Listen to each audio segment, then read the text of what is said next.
Hello বন্ধুরা, আশা করি সবাই ভালো আছো। তো আজকে আমরা আলোচনা করব পারমাণবিক বোমা নিয়ে।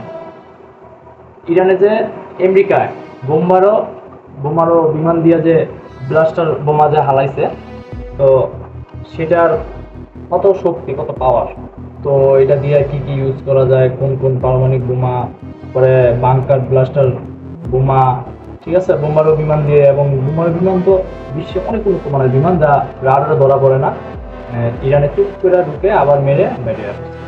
তো সেই বিষয় নিয়ে আজকে আলোচনা করব, এবং কি মায়াজাল থেকে ভিডিও আসছে। তো আজকে একটা মডার্ন নিউক্লিয়ার বোমার কতটা ভয়াবহ, কতটা ভয়াবহ, তো এটা নিয়ে আজকে আলোচনা করব। চলেন আমরা চলে যাই। Attention. We are now at DEFCON 1. Security lockdown. Russian nukes in space. Attention. We recently tested a nuclear-capable hypersonic missile. Hypersonic missiles and aircraft could be the future of রাশিয়ার warfare. New space.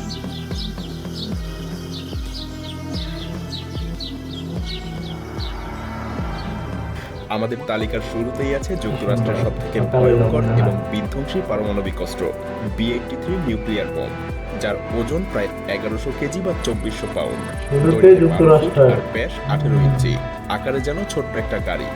বাইরে থেকে দেখতে সাধারণ ধাতব কলসে আবৃত, কিন্তু এর ভেতরে লুকিয়ে আছে এমন এক শক্তি যা মুহূর্তের মধ্যেই একটা মহানগরীকে পৃথিবীর মানচিত্র থেকে মুছে দিতে পারে। B-83 কোনো রকেট না, এর নেই কোনো প্রোপেলশন সিস্টেম। এটা মূলত একটা গ্র্যাভিটি বোমা। বিমানের পেট থেকে ছেড়ে দেওয়ার পর মধ্যাকর্ষণের টানে ধেয়ে যায় মাটির দিকে। শুনতে সহজ শোনালেও এর ধ্বংসযজ্ঞ আপনার কল্পনার বাইরে।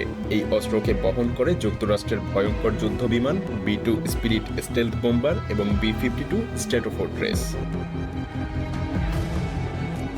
অদৃশ্য ছায়ার এটা দিয়ে তো ইরানে মারছে, সীমায় ঢুকে পড়ে আর মুহূর্তের মধ্যেই পেট থেকে ফেলে দেয় পৃথিবীর ইতিহাসের সবথেকে ভয়ঙ্কর দুঃস্বপ্ন।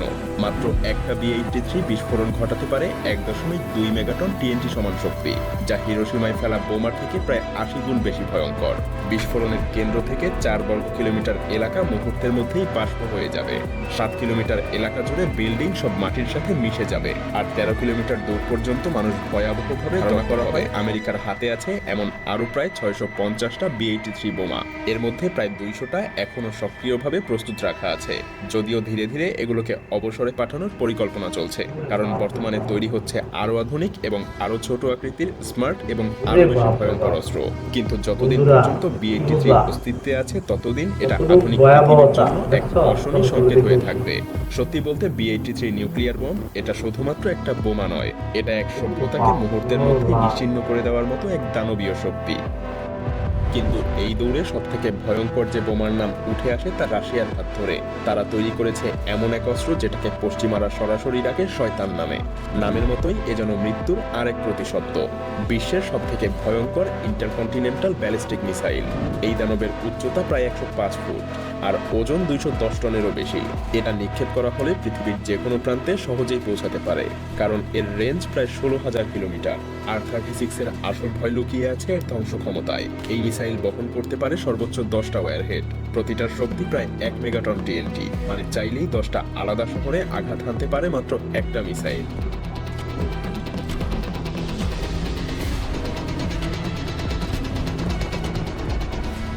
সবগুলো যদি একটা টার্গেটে ব্যবহৃত হয়, তবে বিস্ফোরণ শক্তি দাঁড়াবে 10 মেগাটন TNT। তবে এর থেকে আরো ভয়ঙ্কর হলো এর এক বিশেষ সংস্করণ। কিছু ভ্যারিয়েন্টে এর একটা ওয়ারহেডের শক্তি ছিল প্রায় 20 মেগাটন TNT, যা হিরোশিমার বোমার চেয়ে প্রায় 1300 গুণ বেশি শক্তিশালী। ভাবুন তো, এমন একটা বিস্ফোরণ যদি কোনো আধুনিক শহরের কেন্দ্রে ঘটে, তবে পুরো অঞ্চল মানচিত্র থেকে চিরতরে মুছে যাবে। এই অস্ত্রকে এত ভয়ের কারণেই নাম দেওয়া হয়েছে স্যাটার্ন। কিন্তু রাশিয়া এটা তৈরি করেই থেমে যায়নি। তারা তৈরি করেছে এর থেকেও আরো ভয়ঙ্কর, আরো আধুনিক, আরো বিধ্বংসী এক দানব, যেটাকে বলা হয় স্যাটার্ন 2। এটা হলো রাশিয়ার সর্বশেষ এবং সবচেয়ে ভয়ঙ্কর intercontinental ballistic missile RS-28 Sarmat. পশ্চিমারা যাকে সরাসরি ডাকে উত্তরসূরি, আগের উত্তরসূরির চাইতেও বহু গুণ বেশি। এই মিসাইলের ওজন প্রায়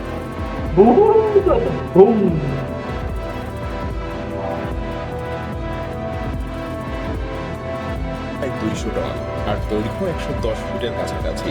বিশাল এই দানব পৃথিবীর যে কোনো জায়গায় নির্বিঘ্নে আঘাত হানতে পারে, কারণ এর রেঞ্জ 18,000 কিলোমিটার পর্যন্ত। মানে মস্কো থেকে নিক্ষেপ করা হলে এটা খুব সহজেই নিউ ইয়র্ক, লন্ডন কিংবা টোকিও পর্যন্ত গিয়েও ধ্বংস করে ফেলতে পারে অনায়াসে। এত শক্তি। স্যাটার্ন 2 একসাথে বহন করতে পারে 10 থেকে 15টা পর্যন্ত পারমাণবিক ওয়ারহেড। সবগুলো যদি আলাদা আলাদা শহরে নিক্ষেপ করা হয় তবে একসাথে গোটা মহাদেশকে এটা ধ্বংস করতে পারে।